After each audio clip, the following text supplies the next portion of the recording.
Hello friends, how we doing today? We feeling good? We feeling right? Ready for the week? Or maybe we're struggling a little bit. I understand. My name's Jonathan Dugan. I'm with Coldwell Banker Professionals. I am a local realtor in Fenton, but I've also spent a lot of time learning the things that we need to do so that we can have a good life by having a good mindset, by keeping ourselves fit mentally, physically, spiritually, and trying to avoid having bad Mondays, because as I've told you before, predetermining that you're going to have a bad Monday just means you're going to spend 1/7 of your life in suckdom. And nobody really wants that as far as I know. So I have a special guest today. You may have noticed. This is my friend Jess. She works at Matter Over Mind Services. In fact, she owns that company. She is a life coach. She is a Reiki practitioner. And she is also a clinical hypnotherapist.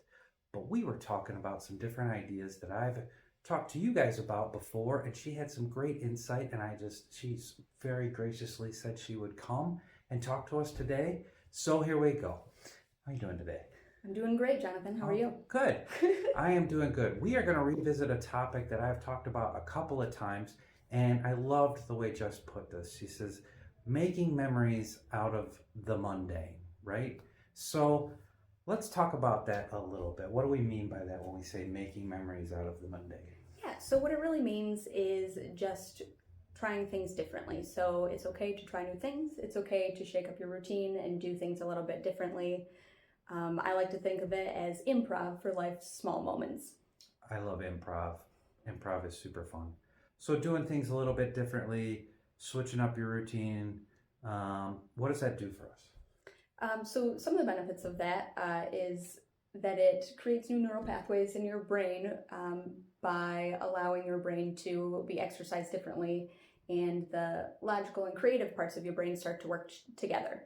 That sounds cool. Yeah, so some examples of that are maybe taking a new route home or trying a new recipe, doing things differently. Oh, those are great examples. I read one time that Phil Jackson, he's some of you know, he's a famous basketball coach and player.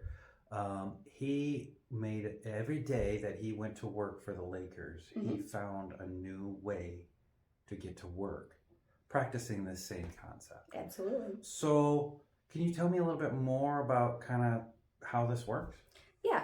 So the human brain is actually hardwired towards the negative, and that's just a survival mechanism, right? So we're constantly taking in data to be processed and analyzed for survival and protection purposes.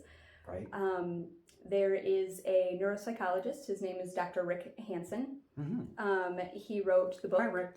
He wrote the book Hardwiring Happiness, and he talks about this, right? So what that actually means is that negative experiences have far more impact than positive experiences. Right. So things can go the right way 99% of the time, but that 1% will just kind of keep haunting you. So in order to get past that, you know that information and you can change the way that data is stored.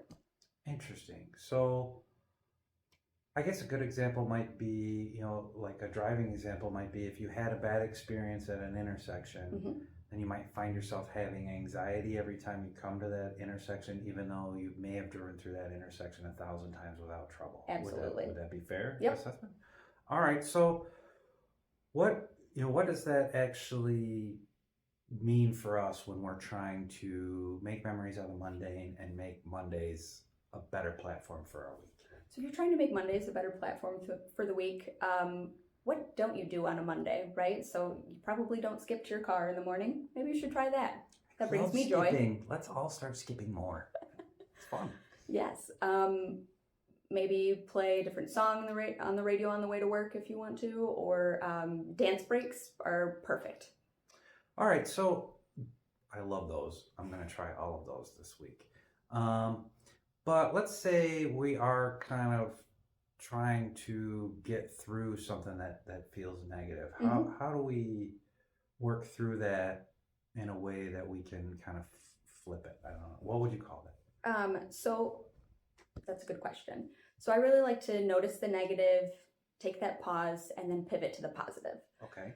So what that means is you find yourself thinking those negative thoughts. Mondays suck, right? So They don't, but yeah. So you notice that, right? You think, okay, well, that's just my brain processing information the way that it's built to process information, right? Right. And reframe it to the positive, pivot to the positive. So today I got to skip into work, or I got to listen to my favorite song. Right. Okay. So if we're feeling that negative thought come and we're trying to get past it, what I think I hear you saying is, reframing or pivoting means acknowledging that negative thought, but then reinforcing positive things. Yes, I always think Mondays suck, but actually, I had a great lunch. I skipped to my car. I tried something new, and it was a fine day. I'm doing this unintentionally, making this bad. Yeah, absolutely. And then by focusing on that good thing for 10 to 20 seconds, so that will actually solidify that data in your memory instead of the negative experience. So you're literally rewiring your brain. All right. So when I'm feeling something negative come on that might be unreasonable or might be something that's unnecessary, that it's just been collected that way, acknowledge it, think about the positive attributes, 10 to 20 seconds, let that wash over you, and move on. Absolutely. I love it. So when you're thinking you're going to have a bad Monday, acknowledge you're going to have a great Monday. And there's all kinds of great things that you're going to do. You're going to start projects, you're going to finish projects, you're going to talk to people, you're going to take a new way to school, you're going to try a new way to work, and we're going to start skipping more. Oh, yeah. All right. Jess, this has been great. I'm sure you're a wealth of knowledge beyond just this little tiny tidbit. If people wanted to learn more about you, what you offer, how you might be able to be helpful to them, what's the best way for them to get a hold of you? Go to the website, matterovermindservices.com. There's information about Reiki, life coaching, different classes, and then the clinical hypnotherapy there. Awesome. So I will put that link into the comments section of the video. And I think that you are an awesome human being. Thank you so much for doing this with me. I really appreciate it. And maybe she'll come back. You never know. I'm a bit of a weirdo sometimes, so. But hopefully it went well. I think it went well. I think it did too. All right. So be good to your neighbors. We're all neighbors. And I look forward to seeing you on the Flippity Flip.